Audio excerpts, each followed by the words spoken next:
In the West, power wears a nameplate: Apple, Amazon, Goldman Sachs. But in Asia, power wears a family name. Here, the real empires don't trade on the stock exchange. They pass from generation to generation, sealed not by contracts, but by blood. Welcome to Finlore, where we uncover how family dynasties quietly built, control, and preserve Asia's economies, and why they might hold the blueprint for capitalism's future. Act 1. The Invisible Hand of Blood. To understand how Asia's economies became family-run fortresses, you have to go back to a time when trust was more valuable than credit, and the family name was stronger than any law. After World War II, Asia was a continent in ruins. Japan's cities were reduced to ashes, China was torn by revolution, Korea divided.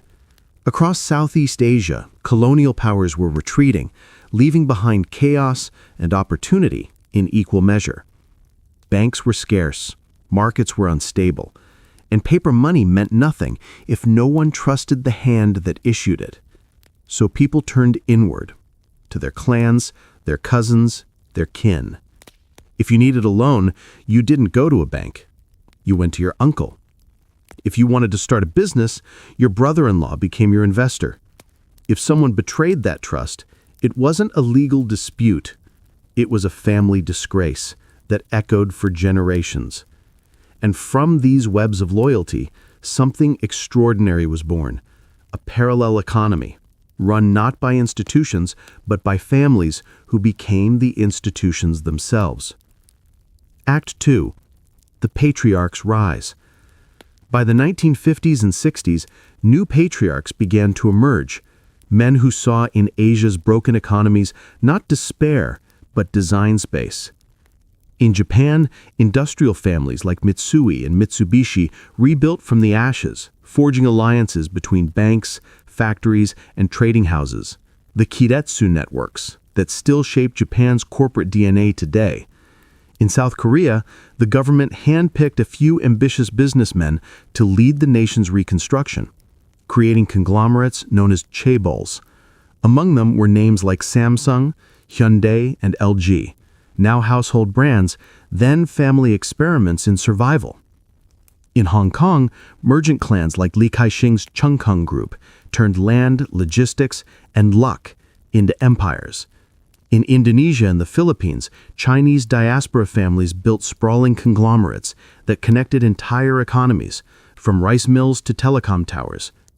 These weren't corporations in the Western sense. They were dynasties, with hierarchies that looked more like royal courts than corporate boards. Behind every company logo stood a patriarch. Behind every boardroom decision, a family council. When governments needed stability, they turned to these families. When banks needed liquidity, they lent to them first. The result was an economic alliance built not on contracts, but on trust and survival. Act 3. The Asian Miracle and its Cost. From the 1960s through the 1990s, the world watched in awe. Asia transformed from war-torn poverty to industrial powerhouses. Economists called it the Asian Miracle. But behind the miracle was method and a price. In exchange for loyalty and stability, governments allowed family dynasties to grow unchecked. They received favorable loans, exclusive licenses, and political protection. In return, they built factories, ports, and infrastructure, fueling growth that lifted hundreds of millions out of poverty. But that growth came with concentration. A handful of families began to own not just industries, but entire economies. In South Korea, the top 10 chaebols still control more than 80% of the stock market. In Japan, cross-ownership between family-linked firms means that even after a century, the same clans quietly hold the levers of power. In Hong Kong, 4 families own over half of the city's prime land, a city of 7 million ruled by 4 surnames. To outsiders, it looks like monopoly. To insiders, it's stability. Act 4. The crisis that tested everything. Then came 1997, the Asian financial crisis. Currencies collapsed, banks imploded, foreign investors fled. What economists called crony capitalism, the intimate bond between family and state, was suddenly under fire. In Indonesia, the Salim Group lost billions overnight. In Korea, half the chaebols faced bankruptcy. In Thailand, real estate empires vanished in weeks. But here's the twist. Most of these family dynasties survived. How? Because their power wasn't built on paper wealth. It was built on networks, ownership webs so intricate that even if one company fell, another absorbed the damage. They moved assets between subsidiaries, transferred debts to shell firms, and bought back their own companies through proxies. When foreign investors ran, the families stayed, buying distressed assets at fractions of their worth. By the early 2000s, the dynasties were not only back, they were stronger than ever. To the West, it looked like corruption. To Asia, it was loyalty paying dividends. Act 5. Capitalism through kinship. The secret to their endurance lies in one principle: control through kinship. In the West, corporations chase efficiency. In Asia, families chase continuity. That's why you'll find traditions like adult adoption in Japan, where aging patriarchs without heirs legally adopt trusted executives in their 40s or 50s to inherit the business and the family name. It's not sentiment, it's strategy. More than 90% of adoptions in Japan are adult men adopted for succession. Because to these families, blood is not just DNA, it's duty. In Asia, nepotism isn't a weakness, it's insurance. The eldest son might inherit the title, but the true heir is the one who earns the patriarch's trust. And that's why these dynasties rarely collapse from the inside. They adapt, modernizing the business while preserving the hierarchy. Act 6. The modern dynasties. Today, Asia's family empires dominate not just industry, but technology, real estate, energy, and finance. Samsung's revenues are equal to almost a fifth of South Korea's GDP. The Ambani family in India controls a business worth over $200 billion, spanning oil, telecom, and digital platforms. Li Ka-shing's empire stretches across 50 countries, from ports in the UK to power grids in Canada.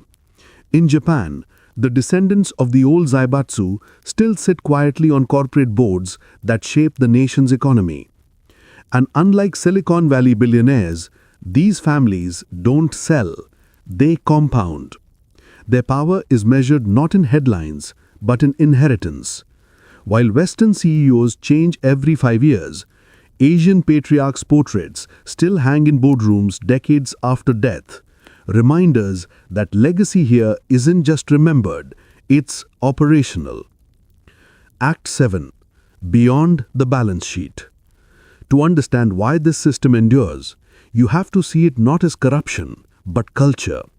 In much of Asia, families filled the role the state could not.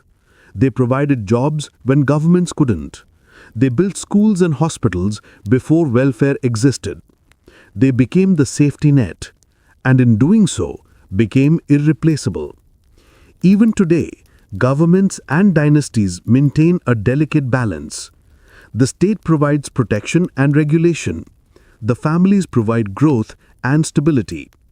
In Singapore, government-linked companies coexist with powerful private family firms.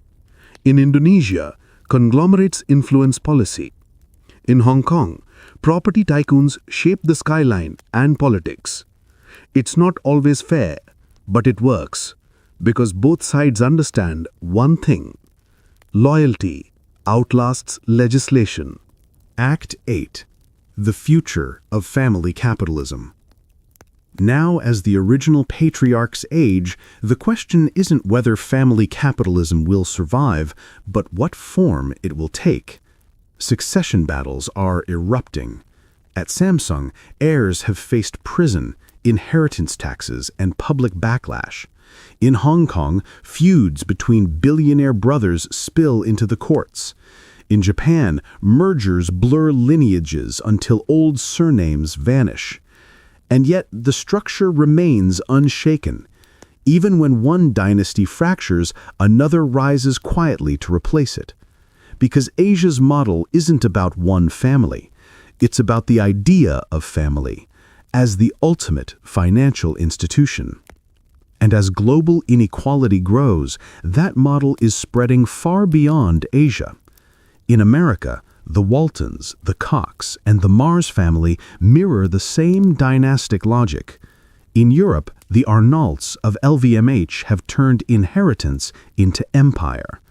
The world, it seems, is circling back to the oldest form of capitalism there is: family capitalism.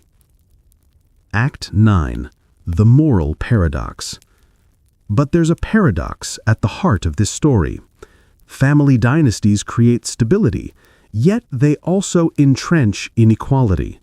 They drive growth, but they also limit access. Their endurance comes at a cost: transparency, competition, and mobility. So, is it feudalism with Wi-Fi, or the world's most resilient business model? Maybe both. Because while the West keeps building systems that try to outlive people, Asia builds people who are designed to outlive systems. And perhaps, in a world where institutions keep failing, it's the families who never trusted the system that end up surviving it. History doesn't just repeat itself. Sometimes it inherits itself. If this gave you a new perspective, hit subscribe. History has the answers, and I'll show you where to look.